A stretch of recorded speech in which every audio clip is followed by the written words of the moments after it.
81편 구약성경입니다. 구약성경 시편 81편 8절에서부터 16절까지입니다. 구약성경 862페이지 시편 81편 8절에서부터 16절까지입니다. 저와 여러분이 같이 읽겠습니다. 이제 그렇게 분량이 많지 않기 때문에 천천히 한 목소리로 같이 올해 우리 교회의 또 주제 말씀이기도 하기 때문에 같이 한번 해봅시다. 시작. 내 백성이여 들으라. 내가 내게 증언하리라. 이스라엘이여 내게 듣기를 원하노라. 너희 중에 다른 신을 두지 말며 이방 신에게 절하지 말지어다. 나는 너를 애굽 땅에서 인도하여 낸 여호와 내 하나님이니 내 입을 크게 열라. 내가 채우리라 하였으나 내 백성이 내 소리를 듣지 아니하며 이스라엘이 나를 원하지 아니하였도다. 그러므로 내가 그의 마음을 간악한 대로 버려두어 그의 의미대로 행하게 하였도다. 내 백성아 내 말을 들으라. 이스라엘아 내 도를 따르라.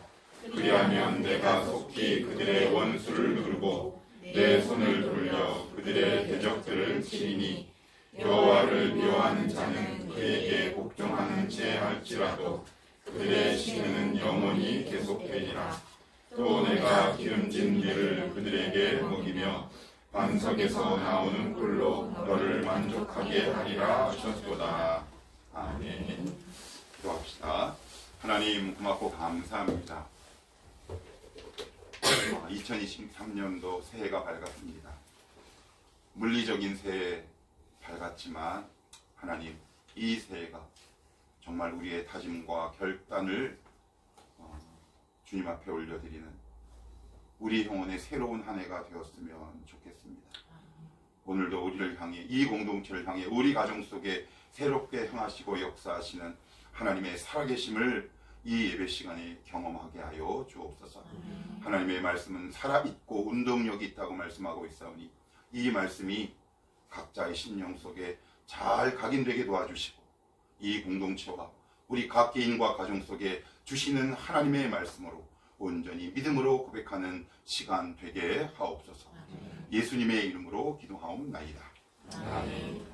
자, 우리 인사합시다. 새해 복 많이 받으십시오. 시작. 새해 복 많이 받으세요. 예. 근데 올해는 새해 같지가 그렇게 않죠. 새해 같지 않고 보통 때는 막 그런데 저기 성구영신 예배가 없어서 그런가 뭔가 조금 새해 같다라는 느낌보다 생각을 해보니까 우리가 지난주에 MT를 갔다 와서 그런 것 같아요. 그죠? 거의 대부분은 지금 1년 만에 오는 겁니다. 그죠? 자, 오늘 설교 제목을 같이 한번 읽어볼까요? 자, 시작. 내 입을 크게 열라. 그래서 크게 열어지겠습니까? 다시 한번 큰 목소리로 시작. 내 입을 크게 열라. 예. 이 말씀은 제가 전교인 여름 수련회 때 이 말씀을 내년의 주제, 올해의 주제로 삼아야 되겠다 라고 생각을 했습니다. 개인적으로는 제가 신대원 입시 때 하나님 앞에 부르짖고 기도할 때 저에게 주셨던 말씀이기도 했고 올 여름 수련회 때 가장 강한 감동으로 하나님이 저에게 주셨던 말씀이기도 해서 그래, 내년은 올해죠. 내 입을 크게 열라. 이 주제로 한번 정해드립니다. 이런 말씀을 주신 이유가 있겠다 싶어요. 하나님께서 어떤 복과 은혜와 은사들을 주시기 전에 꼭 행하시는 일의 순서가 뭐냐면 말씀을 이렇게 주시더라고요.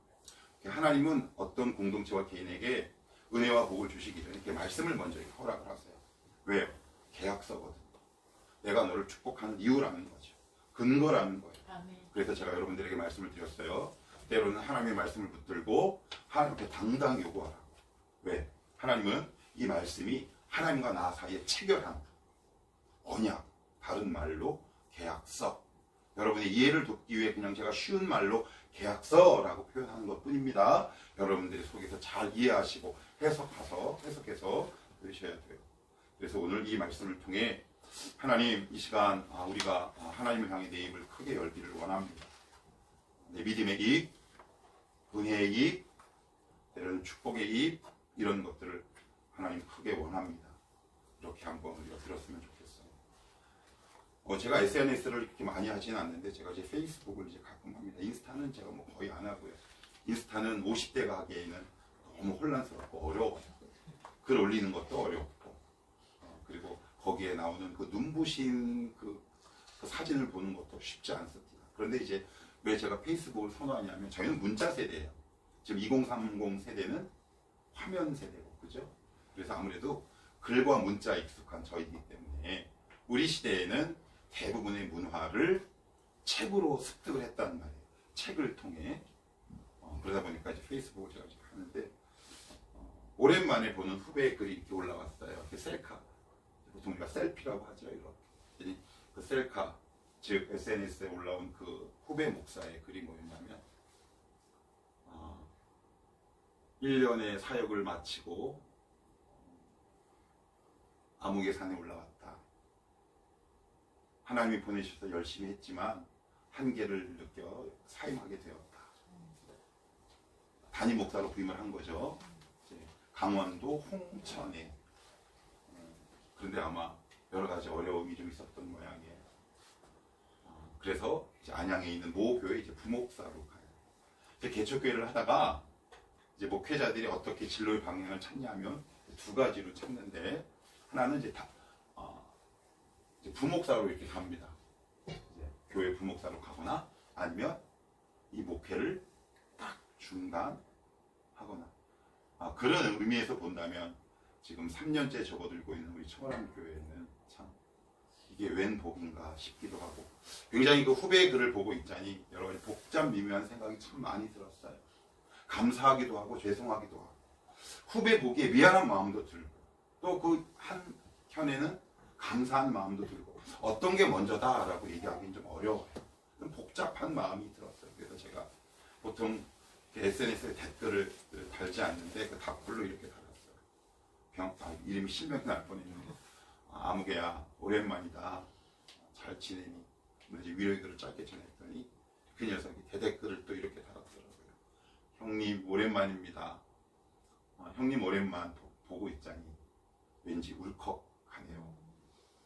그러니까 작은 글인데 왜 사람이 그런 거 있잖아요. 너무 힘들고 외로울 땐 누군가의 작은 호의마저 위로가 될 때가 있고, 그죠? 아마 그랬던 것 같아요. 그러면서 아침에 이제 설교를 이제 준비하려고 오늘 이제 6시 한 40분쯤에 이제 도착을 해서 원고를 외워보고 말씀도 다시 보고 이 자리에 앉아서 이렇게 하늘을 보면서 원고를 마감하고 있는데 제 마음 한켠에 이런 생각이 문득 들더라고요. 하나님, 이제 저희가 예배당을 이제 옮겨야 하는데, 그런데 갑자기 사고가 이렇게 전환이 되는 거예요. 한 그림과 맞물려서. 뭐냐면 예배당을 옮겨야 한다는 건 자랐다는 얘기예요. 성숙했다는 얘기고 성장했다는 얘기거든요. 그죠? 그러면 이건 불평과 원망의 대상이 아니라 감사의 조건이겠구나. 이런 생각의 전환이 저도 모르게 되더라고요. 그래서 제 마음 한속에 이런 생각이 들었어요.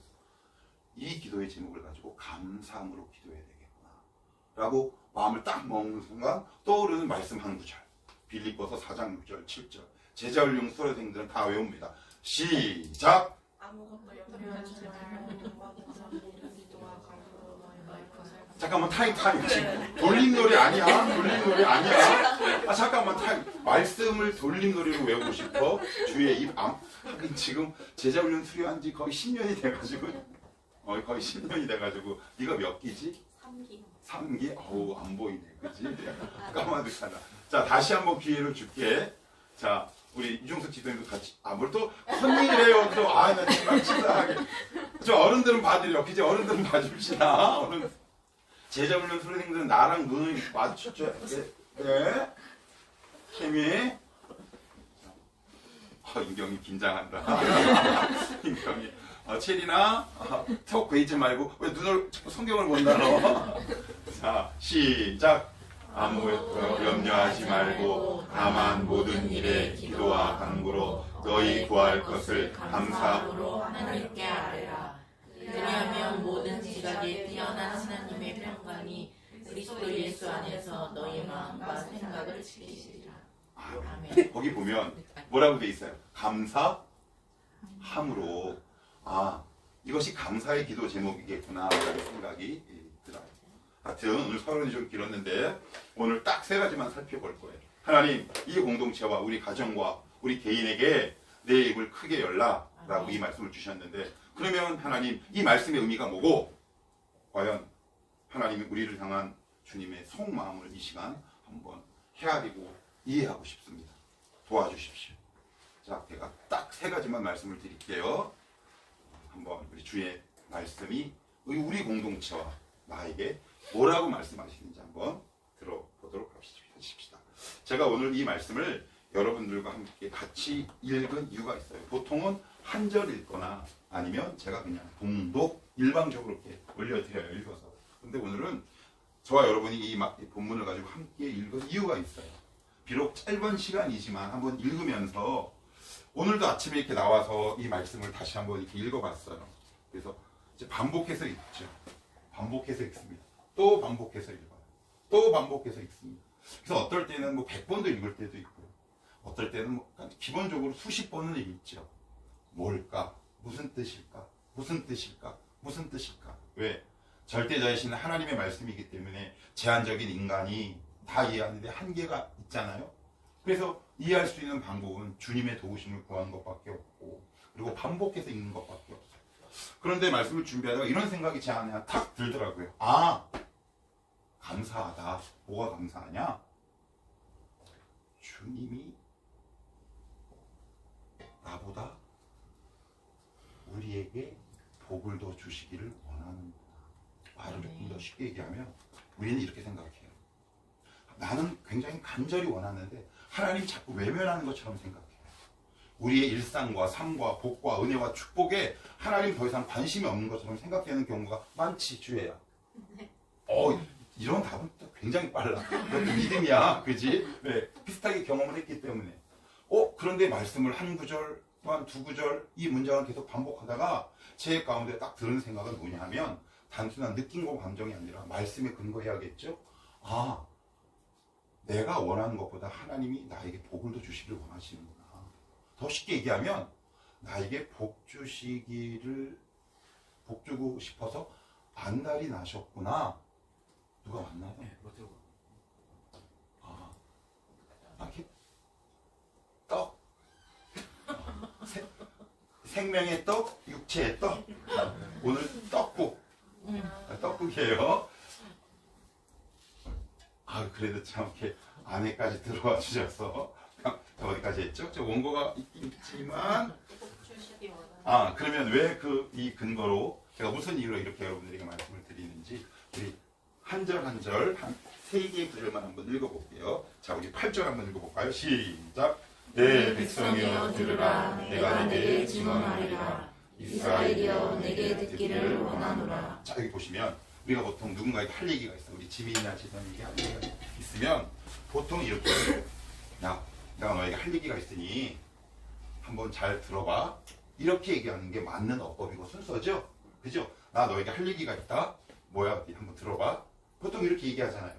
근데 히브리 어법과 우리 국어 문법과 어법이 좀 비슷해요. 이게 무슨 얘기냐? 히브리 어법도 이렇게 얘기합니다. 내가 이제 너에게 무슨 할 얘기가 있으니까 한번 들어봐 라는 것이 정상적인 어법 순서예요. 그런데 오늘 보시면 어법, 문법이 파괴돼요. 무슨 얘기냐? 이렇게 얘기합니다. 8절 보시겠어요? 내 백성이요? 뭐가 먼저 나와요? 히브리 문법에서는 이런 경우가 드물대요. 보통은 이렇게 얘기한대요. 내가 이제 너에게 할 얘기가 있으니까 들어봐. 들어봐 라는 동사가 맨 마지막에 나오는데 오늘 여기에는 앞에 나오죠. 왜 그래요? 우리도 보통 누군가 이게 긴급하고 중요한 얘기를 할 때 어떻게 얘기해요? 야, 일로 와라. 들어봐. 이런 얘기 합니까? 안 합니까? 하죠.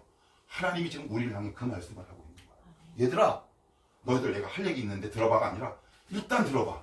일단 일로 와봐. 그런 뜻을 갖고 있어요. 그런데 한 번만 그러시는 것이 아니라 8절 후반절에 이런 말씀이 또 등장해요. 제가 읽어볼게요. 이스라엘이여 내게 뭐라고요? 듣기를 원한다. 반복하시는 거예요. 그래서 한 학자는 이 구절을 두고 이렇게 얘기해요. 히브리 문법이 파괴된 전형적인 예래요. 이런 경우는 흔치 않대요. 히브리 성경에 보면 그만큼 하나님이 이스라엘 백성 즉 우리를 향한 당신의 마음이 어떻다는 거예요? 간절하다라는 거예요. 나 너희들에게 정말 복 주기를 원해. 너희들 나를 향해 오해했지. 내가 너희들을 외면한다고 오해했지. 내가 너희들을 방치한다고 오해했지. 그렇지만 너희들 그 생각 과연 맞는 것 같니? 그런데 나는 그렇지 않아.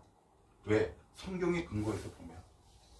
그래서 여러분 이 오해를 딱 끊어내지 않으면 이게 이제 우리의 신앙 가운데 큰 걸림돌이 되고 있어요. 또 예를 한번 찾아보십시다. 어디를 찾아보시냐면 10절도 한번 읽어봅시다. 자, 10절 시작. 나는 너를 애굽 땅에서 인도하여 낸 여호와 내 하나님이니 내 입을 크게 열라 내가 채우리라 하셨으나. 여기 보시면 이런 표현이 나와요. 인도하여 낸 여호와 누구 하나님?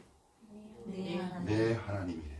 그리고 그 다음에 또 어떤 단어가 나와요? 내 입을 이게 뭘까요? 이런 거예요. 아기가 이렇게 있으면 우리 밥 먹을 시간 됐지. 자, 해 하고 입을 넣어주려고 해요. 그런데 부모가 먼저 자식에게 관심 있고 먼저 다가가서 뭔가 먹을 거리를 제공하지 아기가 먼저 달라고 하는 경우는 그렇게 많지 않다는 말이에요. 그러니까 이 본문을 살펴보면 내가 하나님을 향해 갖고 있는 열심과 열정보다 하나님이 우리를 향한 열심이 훨씬 더 크세요. 한번 예를 한번 들어볼까요? 예수님이 여러분이 혹시 요구하거나 원하셔서 이 땅에 내려오셨나요? 아니에요.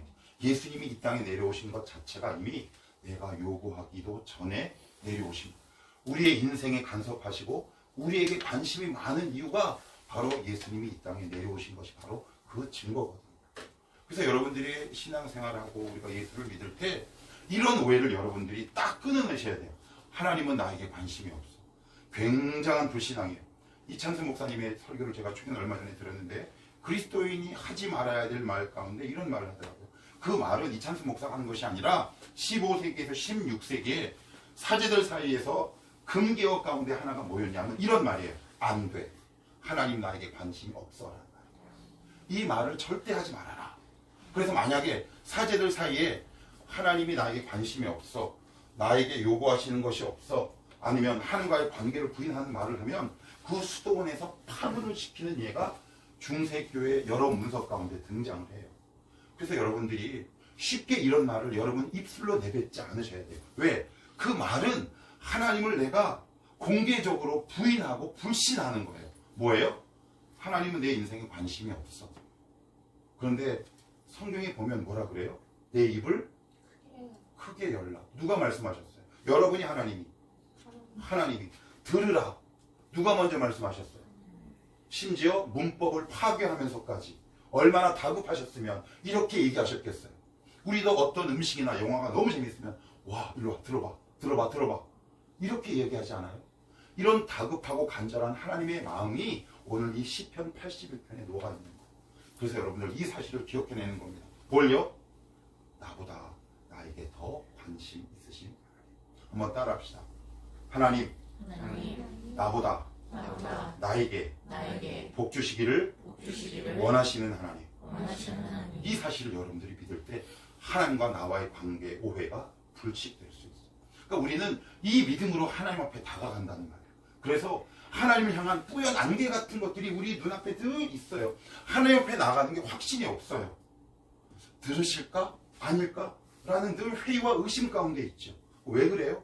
우리 가운데 굳은 신념과 확신이 있단 말이에요. 어떤? 나는 아무리 몸부림쳐도 하나님 나에게 관심이 없어 라는 자기만의 신념과 믿음이 우리의 마음속에 얼마나 꽉 자리 잡고 있는지 몰라요. 그러니 어떻게 해요? 아예 기도조차 시도하지 않죠. 왜요? 하나님 앞에 기대하지 않으니까. 어떤 것을 부르짖어도 외면한다라는 나의 믿음과 확신이 우리 가운데 있기 때문에 그래요. 그런데 성경은 그렇게 얘기하지 않아요.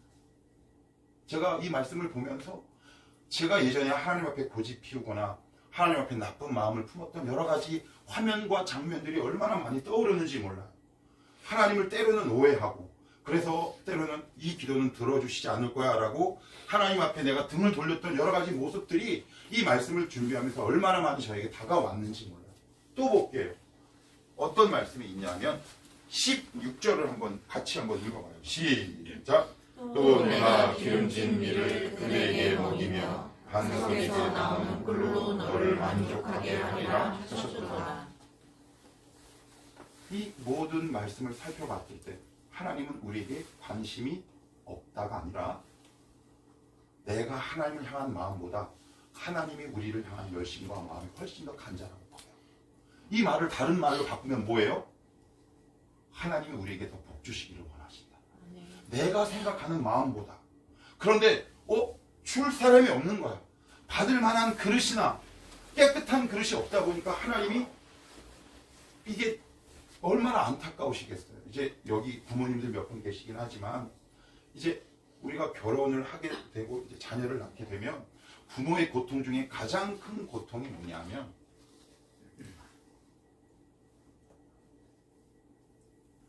자녀에게 못 주는 거예요. 이건요, 제가 좀 시쳇말로 속된 말로 할게요. 눈이 뒤집어져요. 자녀에게 못 줄 때 뒤집어져요. 이게 무슨 얘기인 줄 아세요? 하나님이 우리에게 주시고 싶은데 우리가 준비되지 않으면 하나님의 마음이 그만큼 아프시다. 그런데 우리는 어떻게 얘기하냐? 하나님이 나에게 관심이 없다고 얘기하고 모든 책임을 하나님 앞에 돌리기 시작합니다. 내가 복을 누리지 못하고 받지 못하는 모든 책임을 하나님께 돌려요. 그러니 하나님 앞에 어떤 요구도 하지 않습니다. 그런데 오늘 본문 말씀에 보면 뭐라고 얘기합니까? 들으라고 말씀하시고, 그리고 뭐라고요? 내 입을 크게 열라라고 말씀하시고, 동사만 얘기하는 거예요. 채우리라 이렇게 얘기하시는 거죠. 내가 요구하지 않았음에도 불구하고, 이스라엘 공동체가 요구하지 않았음에도 불구하고.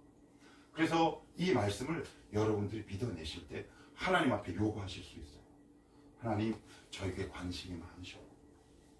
이것이 여러분 가운데 믿음과 실제로 다가갈 수 있도록 축복해요. 그러면 여기서 두 번째, 제가 세 가지만 말씀드린다 그랬어요. 그러면 왜 이렇게 나의 신앙생활은, 나의 삶은 궁핍할까? 왜 이렇게 어려울까? 거기에 대해서 오늘 성경은 우리의 삶을 진단해요. 말씀의 엑스레이로 진단해내기 시작한다는 말이에요. 어떤 진단을 하나님이 우리를 향해 내리시느냐 한번 보는 거죠. 자, 한번 봅시다. 어디를 보시느냐? 자, 한번 9절 한번 봅시다. 9절 시작. 너희 중에 다른 신을 두지 말며 이방 신에게 절하지 말지어다. 자, 그 다음에 11절 시작. 내 백성이 내 소리를 듣지 아니하며 이스라엘이 나를 원하지 아니하였도다. 예, 여기 보시면 무엇을 숨기지 말래요? 이방 신을. 이거 어디서 많이 듣던 말씀이죠. 어디에 나와요? 출애굽기 20장 10계명이 몇 계명입니까? 너는 나 외에 다른 신을 내게 있게 말지니라. 1계명이에요. 그러면 왜 하나님은 이방 신을 우리 가운데 두는 것을 왜 이렇게 싫어하실까? 자, 한번 따라합시다. 조금 어렵지만 제가 가급적이면 쉽게 말씀드릴게요. 자, 사랑에는 따라합니다. 사랑은 배타성입니다. 무슨 얘기냐? 저 오종희 씨랑 이진성 씨는 부부예요. 서로 사랑합니다. 이 사랑의 관계에는 배타성이 들어가요. 뭐예요? 저는 의민 엄마도 사랑하지만 B라는 여자도 사랑할 수 있어요, 없어요? 하나님과 나 사이의 언약 관계는 늘 배타성이 존재해요. 근데 인간은 그렇지 않죠. 저 여자도 좋고 저 여자도 좋은 거예요. C라는 여자도 좋은 거죠. 하나님 입장에서는 이게 눈이 돌아가는 입장, 마음이 찢어지는 입장이에요. 하나님은 우리를 사랑하세요. 우리만. 그런데 우리는 어떻게 하냐면 하나님, 세상도 좋고요, 하나님도 좋아요. 그리고요, 쟤도 좋고요, 이것도 좋아요. 그런데 하나님 입장에서는 사랑에는 뭐가 전제되는 거라고요? 배타성이 전제. 이것에 대한 여러분들이 이해가 없으면 신앙생활은 늘 되게 관용과 화해라는 이 관점으로 되게 여유롭고 느긋하게 이해하기 쉽게 마련이에요. 이 오해에서 여러분들이 벗어나셔야 돼요. 이게 무슨 얘기냐? 하나님은 우리와 이혼하는 마음이 전혀 없어요. 아니, 이혼하시지 않으세요. 그래서 뭐라고 말씀하시냐면 계속해서 이 부분도 한번 읽어보십시다. 자, 우리 11절도 한번 읽어볼게요. 시작. 내 백성이 내 소리를 듣지 아니하며 이스라엘이 나를 원하지 아니하며 12절까지. 그러므로 내가 그의 마음을 완악한 대로 버려두어 그의 의대로 행하게 하였도다. 예, 여기 보시면 이 의대로 어서 많이 들었던 말씀이네. 우리 얼마 전에 아침 기도회 때 뭐 했어요? 사사기. 거기 보면 사사기의 주제가 뭐예요? 모든 사람이 자기 소견에 옳은 대로, 그 뜻이에요. 자기 마음대로, 자기가 결정한 대로 행하기 시작하는 거죠. 이게 뭐냐면 이 부분을 제가 조금만 자세하게 설명할게요. 신앙생활을 하다 보면 반드시 고비가 있는데 어떤 고비냐면 하나님이 이 부분에는 역사하시지 않을 거야 라는 기대감을 어느 순간 접게 돼요. 잘 들어보세요. 저도 그 마음이 있었어요. 하나님이 이 물질적인 부분은 나에게 더 이상 역사하시지 않을 거야. 인간관계. 여러분이 지금 이렇게 다 서있지만 말씀이 여러분 안에 가운데 추적해서 들어가 보면 하나님의 역사를 제한하는 데 영역이 있어요. 구역이 있다고. 여기는 말씀이 좀처럼 건드리지 못해요. 왜 그런지 아세요? 이 부분은 하나님이 해결하지 않으실 거라는 내 나름대로의 확신이 있어요. 그럼 어떻게 될까요? 하나님을 향해 등을 돌립니다. 싹. 그래서 자기만의 방법을 택해요. 이스라엘이 왜 이렇게 이방신을 섬겼을까요? 그들도 우리와 비슷하거든요. 자기 나름대로 하나님과 나 사이의 관계를 정리를 딱 한 거예요. 여기는 역사하시지 않아요. 그러니 세상적인 방법으로 살아가야지. 그러니 내가 단정 내렸는데 하나님이 역사하실 수 있을까요? 우리 하나님 인격적인 하나님인데 신영석 집사님의 동의를 얻어야 되는데 용서가 내가 그 부분에 역사할 수 있겠니라고 집사님에게 물어보는데 인경아 내가 그 부분 역사할 거라고 너 믿니? 그런데 우리는 쉽게 믿다라고 얘기는 사용하지만 이 부분만큼은 하나님이 역사하실 수 없다는 깊은 수치와 좌절감이 있단 말이에요. 이건 되게 드러나지 않아요. 그래서 하나님 앞에 기도해도 깊이 있게 다가가지 못하고 늘 수동적이고 소극적이죠. 그래서 어떻게 돼요? 나중에는 이 부분을 하나님 앞에 딱 끊어내요. 그러고 나서 어떻게 하느냐? 야, 여기는 말고요. 요거요. 그러니 신앙이 흔들릴 수밖에 없죠. 이스라엘 백성이 그래서 이방신으로 가는 거예요. 여러분 안에 이방신으로 가는 삶의 영역들이 있다. 이 부분만큼은 하나님이 절대 어떻게 하실 수 없을 거야. 라는 내 나름대로 내린 결론이 있어요. 그럼 어떻게 해요? 꼭 바람을 피우는 거죠. 하나님 앞에서. 그러면 이스라엘 백성이 왜 이렇게 바람 피우는지 이해가 되세요? 여러분 가운데 있어요, 없어요? 방주에 있었어, 없었어? 있었지. 지금도 있잖아. 하나님은 이 부분 어떻게 하실 수 없을 거야. 여기서 내가 한 개인의 이름을 이야기해서 죄송한데 우리 주혜가 저랑 1대1로 성경 공부하면서 저한테 많이 혼났어. 뭐 이렇게 여기서 그냥 계속 울다가만 갔어. 1시간 내내 뭐 콧물 막 찌질 막 나오고 막 결혼하고 나서 내가 신랑 때문에 혼내질 못해서 내가 속이 쓰려 죽겠네. 아직 지금도 혼내야 되는데. 그런데 이건 주혜가 감당할 수 있어. 내가 편하게 얘기할 때 주혜야. 그런데 이 녀석이 갖고 있는 한 상 이미지가 뭐냐면 하나님이 이 부분을 더 이상 역사하시지 않고 나를 축복하지 않을 거란 두려움이 굉장히 깊었어요. 그러니 어떻게 해요? 하나님 앞에 나가는 것이 두렵죠. 무섭죠. 깊이 나가는 게 두렵단 말이에요. 그러니 어떻게 해요? 가장 아프고 두려운 부분을 싹 빼요. 그리고 지역적인 문제를 두고 하나님 앞에 나가죠. 그러니 어떻게 해요? 은혜도 지역적으로 받을 수밖에 없어요. 은혜의 깊이와 넓이가 동반되지 않는다는 거예요. 그래서 그 문제가 또 건드려지면 또 등을 돌리고 이 문제를 해결할 수 있는 이방신을 찾아 가는 거예요. 여러분 있어요, 없어요? 있지요? 저도 아침마다 그 부분을 놓고 이 자리에서 기도해요. 하나님!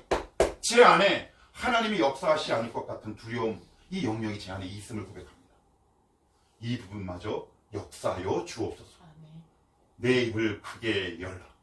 내가 채우리라. 이 말씀 앞에 여러분들은 아멘 하실 수 있어야 돼요. 하나님 아멘입니다.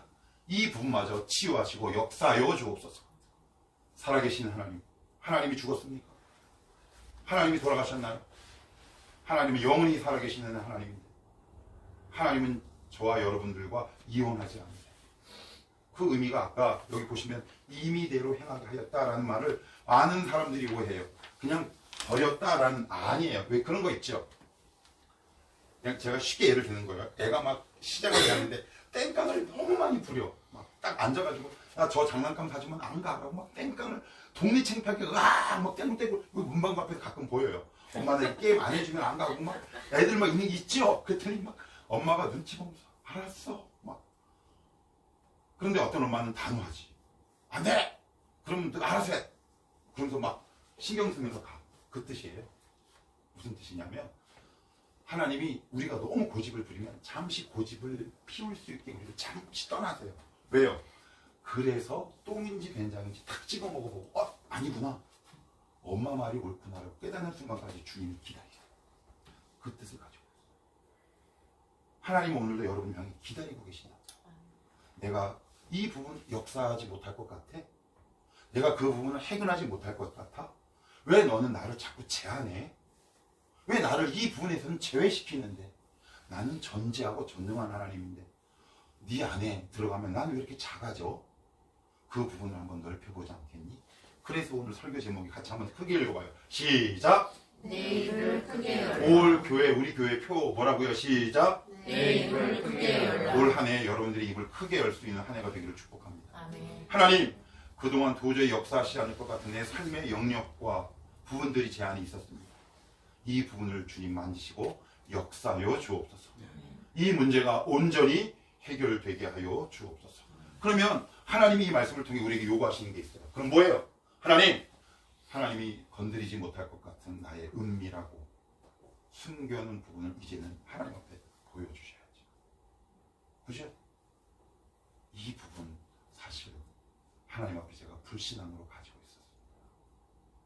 주님, 제가 부끄러운 이야기인데 예전에 제가 술을 참 많이 먹었어요. 청년 때 술을 하루에 3병씩 먹었던 것 같아요. 가장 많이 먹었을 때가 14병도 먹어봤어요. 참 부끄러운 이야기인데 그러고 나서 제자훈련 받으면서 어느 날 근데 이게 잘 안 끊어지는 거야, 술이. 근데 어느 날 그냥 있는데 갑자기 제 마음속에 이런 생각이 탁 들어요. 이런 음성이 들려요. 제 개인 신앙이라 편하게 들으세요. 너 정말 내가 고치기를 원해? 근데 제가 그 음성이 뭐라고 대답했을까요? 아니요. 와, 그때 깜짝 놀랐잖아. 우리가 이렇게 완악하고 이렇게 죄를 좋아하고 하나님의 은혜와 복을 바라면서 하나님의 은혜와 복을 준비를 청해하지 않는. 그래서 결국 제가 어떻게 끊었게요? 우리 매형의 악담 어린 저주를 듣고 끊었어요. 챔피언. 여기 나온 얘기가 제일이야. 시간 많이 갔어요. 하나만 더 보고 제가 오늘 3가지 말씀드린다 그랬죠? 마지막 여기 봅시다. 자, 16절 시작. 또 내가 기름진 밀을 그들에게 먹으며 방석에서 나오는 불로 너를 만족하게 하리라. 네, 그죠. 하나님의 본심이에요. 뭐라고요? 이것이 하나님이 우리를 향한 뭐라고요? 본심이라고요. 어떤 부모가 자녀를 풍요롭게 키우고 싶지 않겠습니까? 넉넉하게 키우고 싶지 않겠습니까? 복을 주고 싶지 않겠습니까? 근데 여기서 우리가 한 가지 조금 생각해야 될 문제가 있어요. 시간 관계상 찾아보진 않을게요. 집에 가서 찾아보세요. 창세기 18장 19장 어디라고요? 창세기 18장 19장에 보시면 천사가 아브라함에게 나타나고 롯에게 나타나요. 롯에게. 그런데 아브라함이 어느 날 우리식으로 각색을 해서 표현하면 시골 마을 거기에 대청 무슨 이렇게 큰 그 시골에 있는 그 의자 같은 거를 뭐라고 해요? 평상. 그런데 이렇게 앉아 있었던 것 같아요. 그런데 저기서 사람 둘이 이렇게 와요. 그런데 아브라함이 갑자기 그 사람 앞에 무릎을 딱 꿇고 머리, 가슴, 배를 땅에 딱 대요. 이 이야기는 뭐냐면 종이 주인에게 하는 행동이에요. 그런데 생각해 봅시다. 고대 근동은 지금과 같은 행정, 제도, 법, 국경이 제대로 갖춰져 있을까요? 없을까요? 그럼 이방 사람은 환영의 대상입니까? 경계의 대상입니까? 경계 대상이죠. 그런데 주님 이러고 그를 자기 집으로 드립니다. 근데 그게 누구였냐? 하나님 보낸 천사예요. 그런데 성경에 보면 사람이라는 단어가 나와요. 분명히 하나님은 사람을 보냈는데 아브라함은 그를 뭘로 알았어요? 천사, 하나님의 대리자로 알았던 거예요. 왜 그래요? 왜 알았어요? 왜요? 그리고 두 번째, 창세기 19장에 가면 똑같이 옵니다. 그런데 롯이라는 사람은 이 두 천사를 박대해요. 빨리 밥 먹고 아침 빨리 날 새면 빨리 가. 근데 제가 갑자기 이야기를 왜 하냐면, 하나님이 한 개인, 한 가정, 한 공동체에게 복을 주실 때 어떻게 주시냐면 변장하고 오실 때가 있어요. 그것을 못 보면 내가 복을 발로 차버리는 거예요. 아브라함은 주님과의 관계가 친했어요. 여러분, 제가 여러분이 멀리서 오는 거 알아볼까요? 못 알아볼까요? 알아보죠. 성은이는 계단 소리만 들어도 알아요. 14년 채미 문소, 이게 희한하죠. 한 번 여기서 우리 리더들이랑 있는데 유정수 집사님이었으니까 문 딱 닫는 소리가 힘이 있어. 힘이. 그래서 제가 뭐라고 했냐면, 유정수 집사님이야! 그랬더니 목사님 어떻게 하셨네. 이게 이제 남다른 감성이지. 그치? 제가 이야기를 왜 할까요? 주님과 친밀해지면 하나님이 변장하고 어떤 모습으로 와도 알아볼까요? 못 올까요? 유정수 집사님이 변장하면 저 알아봐요? 못 알아봐요? 왜요? 만난 지 오래되고 친하거든. 주애가 그러면 알아본다는 말이에요. 주님과 친해지면 하나님이 우리에게 내가 이거 복이야 라고 복의 모습을 하고 오는 경우도 있지만 낯선 모습으로 다가오는 경우도 있어요. 그러면 하나님과 친해지면 어떻게 하느냐? 이거 복이구나. 아까 내가 얘기했죠. 예배당 이전이 염려의 대상이 아니라 뭐의 대상이었다? 이게 깨달아지는 거야. 할렐루야지. 하나님 감사합니다. 그때는 되고 안 되고는 둘째 문제가 돼요. 그냥 이 기도 제목 자체가 자에게 있는 게 너무 감사한 거죠. 그럴 때 이제 우리에게 하나님의 은혜가 그렇게 쏟아져요. 근데 그 종류는 전 잘 몰라요. 다 받아본 적이 아직 없었어. 그런데 여기 보시면 다시 한번 읽어볼까요? 뭐라고 돼 있어요? 기름진 위를 그들에게 먹이시며 반석에서 나오는. 근데 되게 말씀이 좀 이상하다. 반석에서 원래 물이 나와야 정상이에요? 꿀이 나와야 정상이에요? 네, 근데 성경은 뭐라고 나왔어요? 우리가 예상하지 못한 크고 놀라운 은혜. 물이 나와야 되는데 왜 꿀이 나오지? 전혀 예상하지 못한 하나님의 특별한 은혜로 함께 하신다. 오늘도 우리 공동체를 향해, 우리 개인을 향해 하나님이 이렇게 증언하세요. 내 입을 크게 열라. 너희 가운데 있는 하나님, 이 부분 전혀 역사하시지 않을 거야. 나에 대해서 미리 단정해서 나를 향해 등을 돌리지 않았으면 좋겠다. 이 부분 하나님 해결할 수 있습니다. 이렇게 믿음의 고백으로 나에게 다가와라. 내가 그러면 그 문제를 해결하리라. 이렇게 하나님 앞에 반응하고. 그래서 올 한 해는 좀 유치하긴 하지만 그냥 이해를 돕기 위해서. 누군가 그러더라고요. 이거 제가 청년 때 들었던 간증인데, 강남 금식기도원에 70년대 80년대 이런 문장이 있었어요. 동네에 사는 개새끼도 방언을 한다. 왜냐면 워낙 은사가 계속 강남 금식기도원 그 가평 근처에는 그 가평군에 있는 개새끼도 개도 방언을 한다 그랬어요. 그래서 그 금식기도원에 가서 어떤 한 집사님이 이렇게 고백을 했대요. 막 기도하다. 하나님 이제 그만 주세요. 그래서 내가 그 간증을 듣고 미쳤나? 저게 가능한가? 그런데 오늘 말씀을 보니까 충분히 그럴 수 있겠구나. 하나님, 올 한 해 하나님의 풍요로운 은혜 가운데, 채우심 가운데 우리 청월함교회가 거하게 하시고, 우리 가정이, 우리 개인이 하나님 향해 입을 크게 벌리고 열 수 있는 복된 한 해가 되게 하옵소서. 그 연 입 속에 하나님이 여러분 가운데 필요에 따라 주시고 채우시고, 이 사실을 믿고 올 한 해도 믿음으로 살아갈 수 있기를 주님의 이름으로 축복합니다.